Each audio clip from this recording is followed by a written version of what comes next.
name is Ruth. Today I will be discussing my research process as I delved into researching injustices in the energy system of Puerto Rico and how this could be applied on a larger scale to my MESH project, equitable climate mitigation and adaptation in coastal ecosystems. So, Puerto Rico is facing a devastating energy burden. Last year, the average duration of power interruptions per client in Puerto Rico increased by nearly 20% to 1,432 minutes a year, far above the established benchmark of 102 minutes, according to Puerto Rico's Energy Bureau. The average frequency of interruptions also increased last year. This was as of a report updated beginning of this year. Aguirre Power Plant is located in Salinas, Puerto Rico. It's an oil-fired combined cycle power plant, and it is among the top electricity generating facilities in Puerto Rico. Like many of its kind, it has operated long past its life cycle and is operating inefficiently, adding to the greater issue of energy insecurity in Puerto Rico. Focusing on this throughout this course has allowed a small-scale focus area that I could really focus on detailed applications of climate mitigation in coastal communities, specifically from an energy perspective. High energy import dependence, high energy costs, low energy security are all common themes among coastal regions, only exacerbated by climate and weather-related disasters.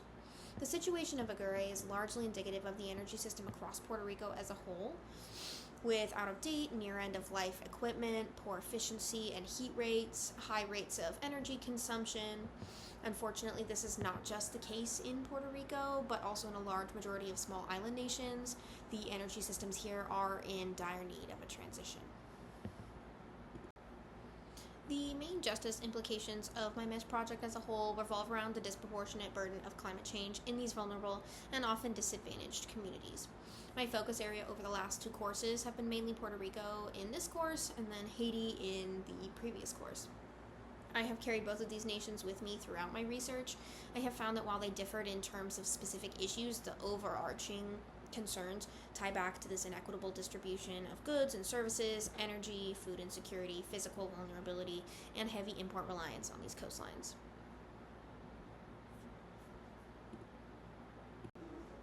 I addressed two questions to my groupmates, Flor Hernandez-Zarate and Mackenzie Ressler, asking them to additionally elaborate on the energy justice implications facing Aguirre and who should address these implications. So let's break it down. The distribution of burdens and benefits of the energy system in Puerto Rico is entirely unbalanced. Efficient, equitable, fair energy services for all of Puerto Rico are major challenges considering the outdated infrastructure, poor grid stability, and the heavy import reliance on petroleum. This has caused years of hiked energy prices, poor energy security, and this is only exacerbated by Puerto Rico's location, seeing that as a coastal region, it is hit hard and fast with earthquakes, floods, and these are only increasing in intensity and frequency due to climate change. These only weaken infrastructure, worsen energy outlooks, and the heavy dependence on oil as a primary fuel source is only worsening the situation through air and water pollution. Unfortunately, this almost always leaves rural, low-income communities cut off from proper energy systems and potentially disastrous blackout conditions that will leave them stranded, forcing them to bear the brunt of these burdens while receiving little to no benefit. Something that I have explored now in every course of this program, and Flora actually brought it up in her response, was the tendency for land right disputes and gentrification to arise, and this strongly affects primarily coastal communities. Displacement is a huge concern for various reasons, including cost of living, the rate of natural disasters, and in the case of Haiti, increasing violence. Two priorities Flor emphasized were policies to ensure Puerto Ricans can, one, stay in their communities, and two, have safe, equitable access to renewable energy. When considering the sanctity of the process, it is these communities that must have a seat at the table when decisions are being made regarding their energy systems. The decision makers and policy implementers, including local and governmental leaders, must organize collaboration that includes them in the process, ensuring access to all information and advocating for their best interest, even if that means implementing ideas like decentralized energy systems. Flora additionally emphasized the importance of instating procedures to create job training for sustainable green jobs and funding efforts into local communities alongside climate resiliency projects to ensure that no one's left behind in this transition. Socially acknowledging and recognizing these facts would be the next step. So this means ensuring recognition is given to these marginalized rural communities that have most suffered from the high energy burdens, blackouts, and overall inadequate energy services. It is the responsibility of the organizations that authorize and oversee these facilities, so that would be the Puerto Rico Energy Bureau, Puerto Rico Power Authority, and LUMA, which we will discuss in greater detail in the next slide, and then to make proper reparations to infrastructure, facilities, grids, fixing the issues at the root, as well as providing compensation when necessary. This is also a governmental responsibility for Puerto Rico and the United States to ensure just compensation is awarded and in a timely manner. Also, as Fleur pointed out, stewarding community-led projects that are supported in an integrated approach, including governments, scientists, private entities, this paving the way for a sustainable transition and a more secure future. So who is responsible? It's easy to place responsibility on the plants themselves. However, the issue is far more complex. The outdated and inefficient infrastructure itself must be addressed, alongside unreasonable energy grid demands due to poor maintenance and overall energy distribution. On top of this, the climate-related disasters increase overall risk and will require weatherization and storm-proof innovations. So at the core of this issue lies the funding and the regulatory agencies that oversee energy supply and production. So for Puerto Rico, the main relevant authorities would be the Puerto Rico Energy Bureau, the PREB, the Puerto Rico Electric Power Authority, so PREPA, and LUMA Energy. The PREB oversees regulatory and public energy policies and electric power services and authorities, including PREPA, and is responsible for ensuring efficiency and reliability over the energy grid. This obviously shows that there is much work to be done here, seeing that most of the energy concerns in Puerto Rico fall within this jurisdiction. So considering their role, they can focus on implementing policies, regulatory standards to enforce improved infrastructure, efficient grid systems, and renewable integration. They can also encourage and collaborate engagement in affected communities, possibly introducing the opportunity for decentralized energy supply options, even considering community-led projects such as community solar fields, wind turbines, things of that nature. PREPA essentially oversees the entirety of Puerto Rico's electricity generation. PREPA must focus on reaching the standards and goals set by the PREB, so including renewable integration, grid stabilization. This is kind of where LUMA Energy would come in. LUMA is a private power company that's essentially bought out PREPA in a private-public partnership to maintain and modernize the failing grid system post-Hurricane Maria. There are major concerns that Puerto Rico's renewable energy goals will not be attainable with LUMA without major price hikes, which could be detrimental to Puerto Rico's already high energy prices. LUMA must engage in renewable implementation, grid efficiency improvements, black start backups, and work with stakeholders to facilitate energy security, especially in low-income and rural communities. Another important stakeholder that I have to mention would be the U.S. Department of Energy, the DOE, who is responsible for a large portion of energy funding and relief in Puerto Rico. They have begun reparations with funding towards Puerto Rico's Energy Resilience Fund, which aims to provide access to solar power for residents.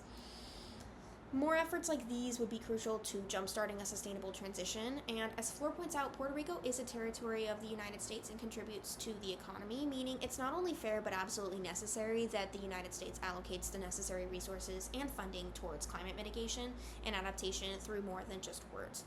Even as of this year, there are numerous reports stating that U.S. federal funding was announced, promising disaster relief, project approval, funding of that nature, and then the funds are just never distributed. So as shown in the press release actually included there on this slide, at the end of the day, there is irrefutable evidence that Puerto Rico faces discrimination through negligence regarding policies, funding, and just overall inaction. So Puerto Rico's situation with Agure and energy crisis is not an isolated case. This is occurring across the globe and concentrated in many coastal regions. By understanding the key drivers, stakeholders, and policies necessary to implement change here, we can apply this to a broader scale of My Mesh project.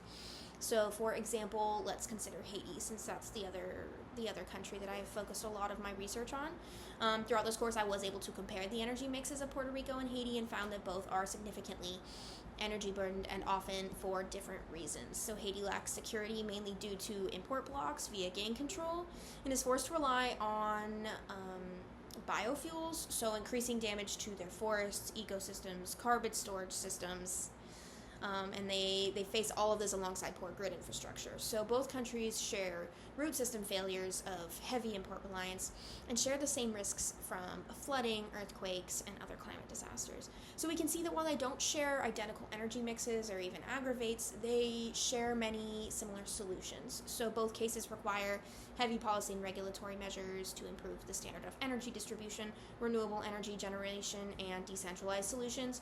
And then stakeholders that are involved and motivated to facilitate positive change. So that would include leadership at the governmental and community levels, funding organizations, etc. So one key way this process will be enacted is through prioritizing communities to have a seat at the decision-making table. So as seen in Assignment 4's case study, I was actually able to delve into how Denmark was able to achieve an impressive renewable dominant energy mix.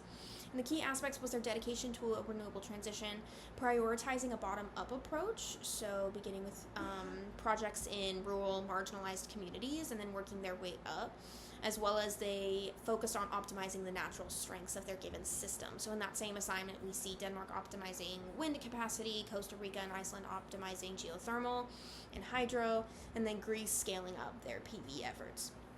So applying all these principles to Puerto Rico, it's possible for a transition to occur, but it will take the dedication and collaboration with governments and other funding organizations, which unfortunately with the current political climate is a little bit inauspicious at this time. However, on a larger scale, this process of observing these drivers and indicators can be applied really at any level towards any root issue, so food, water, infrastructure, and then truly this will likely need to be done at every level for my mesh project, seeing that all of these concerns will be relevant when discussing sustainable adaptation in the face of climate change. So ultimately, it is clear that no changes can be made without a dramatic increase of community-based efforts. Yes, that's going to include you and me, interdisciplinary action that includes environmental advocates, community leaders, governmental funding agency dedication, and the understanding and education accessible to facilitate this change. I believe that this can begin with the discussions that we are having here today regarding these matters. So, thank you for taking the time to listen to my presentation. I hope you all have a great break.